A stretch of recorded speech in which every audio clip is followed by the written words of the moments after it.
Hello again, it's Andy here, and another video, and this one is a sort of monthly one I try and do, just showcasing the new releases I've bought during the previous month. So here we are at the beginning of April, and I'm just covering 5 records, new release records that I bought during March. Now, typically, the sort of aim of this really is to sort of talk a little bit about the new music I'm buying. Obviously, new releases, mostly new music. But the first one is a real surprise at just how good it is. And I'm talking about an album which is a new release in 2023, but it's an old live recording from 1974, and it's part of the 50th anniversary sort of reissue set of Dark Side of the Moon. And I'm talking about the live album, which was recorded in 1974 in Wembley, I think it was. I know loads of people have bought this album because it's, you know, whilst the whole box set is something like 250 quid, and it's that's outside my range. They've released this live record, and as far as I'm aware, it's not been released before. You know, as a standalone album as well, and it's not terribly expensive. I mean, you know, the vinyl album, which comes in some nice packaging. Obviously, it's a single LP because it's Dark Side of the Moon. Is just under 20 quid, and I confess I also bought the CD because getting them together there was a sort of discount on it, and not surprising there was no download code. So it's absolutely amazing, and you know, like many people, I sort of bought this as a combination of nostalgia because I did see them around this time, and I'll come to that in a sec. But also a bit of completism, and I was I thought it would be interesting, but it's actually a real wow. The quality of obviously the quality of the original recording must have been good, but the mixing and the mastering of it, and it's absolutely it's crystal clear. It's a great performance. I mean, there's a moment on it which really makes you smile, where just as Dick Parry starts his sax solo in Money, you can hear Gilmour say, "Go on, Dick," and then Dick really gives it. It's absolutely brilliant. And the packaging, the cover art, looks as, I mean, I assume it is. I don't know whether it is in actuality, but it looks like some of the draft sketches which and his oppo from Hipgnosis did at the time. And it comes with a couple of posters, Gerald Scarfe posters as well. I'll just pull this one out, it's relevant. So it's sort of, you know, typical Gerald Scarfe sort of cartoony type stuff. But it's got, where are we? Over here. It's got the tour dates on there, and somewhere down here you can see the Hippodrome, Birmingham, December 9th and 10th. And actually I did go to one of those, can't remember which one. I don't recall them playing at that, the whole of Dark Side of the Moon. Though obviously I did play tracks from it. It was roughly halfway between the issue of Dark Side of the Moon and the subsequent issue of Wish You Were Here in 75. And what I do recall from that concert was them introducing some of the tracks from Wish You Were Here, notably the first time I ever heard Shine On You Crazy Diamond, and it was immense straight away.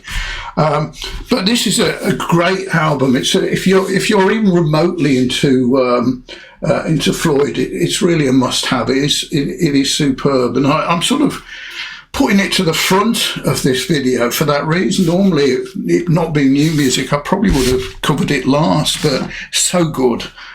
Anyway, 2 new music, and this is from the French band, the release, the LP is called Fantasy, and it's from the band M83. I also think M83 sounds like they're named after a Scottish motorway. don't think there actually is a really M83 in Scotland, but no, it's the name of a galaxy far, far away, apparently. And M83, I mean, are supposedly electronic, but they're not really electronica. So these days, they started out as a duo around the millennium, turn of the millennium, and these days, though, I think it's a solo project. I say solo project rather than band, because he does use lots of guests, both instrumentalists and vocalists. So it's always a band output, even though it's a solo project, from a guy called Anthony Gonzalez, who I believe hails from, and I'm going to try and say this, this won't be a good French pronunciation, but on TV, I think it's pronounced something like, which is obviously on in the south of France, somewhere near Caen, I believe. Great album. I've only listened to it once. It's a double, and it's sort of issued on heavyweight, sort of blue marbly stuff.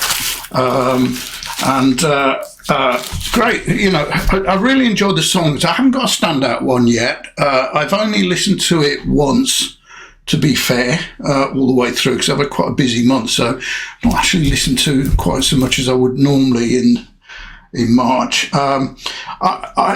M83 produced a fabulous album in 2011, which was the first I came across them, which was called Hurry Up We're Dreaming, and I've only ever had that on vinyl. I've had a couple of their other albums since, one on CD, but they apparently reissued as a sort of 10th anniversary, well, must have been 2021, but I only came across it in last year, the vinyl version of Hurry Up We're Dreaming, and it is superb. I don't know whether this is going to end up being close to that. Certainly I like it on first listen, but I need to hear it a few more times. So that's my first brand new music, and it's from M83. So next album came sort of quite early in the month, and it's from a band called Shame, and the album is called Food for I nearly said Food for Thought, Food for Worms, and I really like this. It's sort of, I think they're described as post-punk, but it's not that sort of, it's not as heavy or as shouty, shall we say, as you know, bands like Idols, which I find a bit uncomfortable. They're much more sort of musical, more at the sort of Fontaine's DC end of post-punk, shall we say. Really good, just 10 really good songs, single album, short but sweet. And this particular version came with a flexi disc with a bonus track on it, and I confess I've not listened to this yet, a CD with demos of 5 of the tracks on the album. Really good, and there's a sort of, I keep pulling it out. I keep going to listen to you know, think I'm going to listen to one of these albums, and this is the one I keep going to, and that's because it has that, you know, I use the term immediacy. It's one of those which has that immediacy. So another completely new one to me, and this is a debut, and the band is called The Wave. It looks like it's weave misspelt, and it's their eponymous debut, I might say. And The Weave is a sort of collaboration. It's a new one, a collaboration between Graham Coxon, excuse me, and I need to have a look at my notes here. And Rose Eleanor Dougal, who I've not come across before, but she was apparently the singer in a band called The Pipettes, who I've also not come across before, but she's got a really lovely voice, and it's such a good match to Coxon's drawl. It's a really good album. It's quite complex, I think. Now, I've only listened to it once all the way through, and it's because it's quite complex. It's not that sort of. It's one of those which I think is going to be rewarded by repeat listens. I think it's a grower, so I'd expect by the end of the year, this will be higher up in my list than maybe it is this month. It's another one which came with a long way around, free CD. And this has got sort of 4 bonus tracks on it, and I listened to that a couple of times. I'm just play it in my study. It is resplendent in sort of bottle green, and it's another double, basically. And it's interesting album because we all know Coxon. He's a great guitarist, and he plays guitar in there, but it's not remotely Blur-like. If you don't like Blur, don't worry about it. It's nothing like that. But interestingly, he plays sax as much as he plays guitar on this, and he's really rather good at it. And there's plenty of lush strings and well-written songs. The band have described it, I'm going to read these out. The band have described their influences for the album as Sandy Denny, John and Beverly Martin, Kevin Ayers, and Van de Graaff Generator. So it's quite an eclectic and sort of 70s mix, and there's a little bit of a feeling for that. And also, I think Rose Dougal's voice, when I heard it, I didn't immediately think Sandy Denny, but with it being mentioned, you could sort of get a feel for that. There is some sort of resonance with Sandy Denny there. And to the last one, and I'm stretching new release a bit with this one because it actually was released in November last year, but I've only just come across it and bought it as a new release this year. And it's by the band Larkin Poe, and Blood Harmony is the name of it. This only arrived a week or so back, so I've listened to it once. Sounds great. Another one which I want to listen to a few more times. I do know Larkin Poe. I've got sort of some of their earlier stuff, and they are, I'm not quite sure how you would describe them for genre-wise. Probably sort of country, rock. Country rock, is that a genre? So it's country-ish. It's rock, but it's also very bluesy. I think they were described as they could have been described as the Allman Sisters. So that was another thing I read, and it made me smile. The two sisters are Megan and Rebecca Lovell, and Rebecca plays guitar, and she's quite an accomplished guitarist, and sings. And Megan is an absolute superb slide guitarist, and the slide on this is, if you like slide guitar, it's something to listen to. And one track, not on this, on an earlier album which came out of 17, 18, around then.